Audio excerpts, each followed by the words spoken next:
पाठ राखीन या मालिकेच्या पुढील भागाच्या काही अपडेट आजच्या व्हिडिओमध्ये आपण जाणून घेणार आहोत। आपण पाहत असतो की भाग्या आणि त्याचबरोबर प्रांजू ह्या दोघीही बस स्टँडवर उभा असतात, तेव्हा साईडलाच काही टवाळखोर मुलं असतात। ते मुलं त्यांना छेडण्याचं काम करत असतात।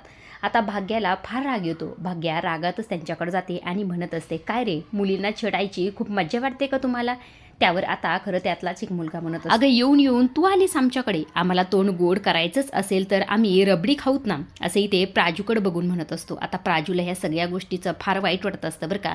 तेव्हा समोर तो मुलगा म्हणत असतो, हिच्यासारखा काळा खट्टा आम्हाला अजिबातच आवडत नाही, असं म्हटल्यानंतर भाग्याचा तर पारा चढलेला असतो। भाग्या अक्षरशः त्या दोघांची कॉलर पकडते आणि जोरात दोघांच्याही कानाखाली देत असते। तेव्हाच हे सगळं काही इकडनं आरव सूर्यवंशी पाहत असतात। मालिकेत नवीन एंट्री झालेली आहे। हा मुलगा सुलक्षणाचा छोटा मुलगा आहे।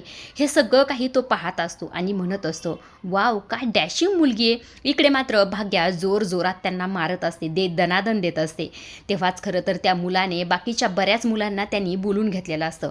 आता इतक्या जणांचा सामना कसा करायचा हाच प्रश्न इथे भाग्या आणि त्याचबरोबर प्राजूला पडलेला असतो। अक्षरशः भाग्याला सगळ्यांनी घेरलेलं असतं। भाग्याला नेमकं काय करावं हेच कळत नसतं। तिचा हात धरलेला असतो। तेव्हा भाग्या फार घाबरलेली असते। तेव्हाच खरं तर इकडनं आरव गाडीतून उतरतो आणि गाडीतून उतरून भाग्याच्या दिशेने जात असतो। आता भाग्याला खरं तर इथे आरव वाचवणार आहे हे तर आपल्याला चांगलंच माहीत आहे।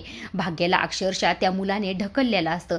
आता भाग्या खाली रोडवरच पडणार असते, तितक्यात खरं आरव आलेला असतो आणि आरवनी इथे भाग्याला पकडलेलं असतं आणि भाग्याकडे पाहतच राहत असतो। आरव अक्षरशः भाग्याच्या प्रेमात पडलेला आहे असं वाटत आहे। आरवची नजर काय भाग्यावरनं हटत नसते। आता गुंडांची धुलाई होणार आहे हे तर आपल्याला चांगलंच माहीत आहे।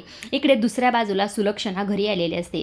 चारू इथे प्राजूला बोलायला आलेले असते, म्हणत असे, नोकरीसाठी नाही म्हणू नको, दारावर चालून आलेली नोकरी अशी पायाने ढकलायची नसती, असं म्हटल्यानंतर आता प्राजूकडे विलाज नसतो। सुलक्षणा इथे प्राजूची माफी मागत असतात, माफ कर मला, असं पुढे अजिबातच काही होणार नाही। आता प्राजू डबल नोकरीवर जॉईन होते का नाही हे पाहण्यासारखंच आहे।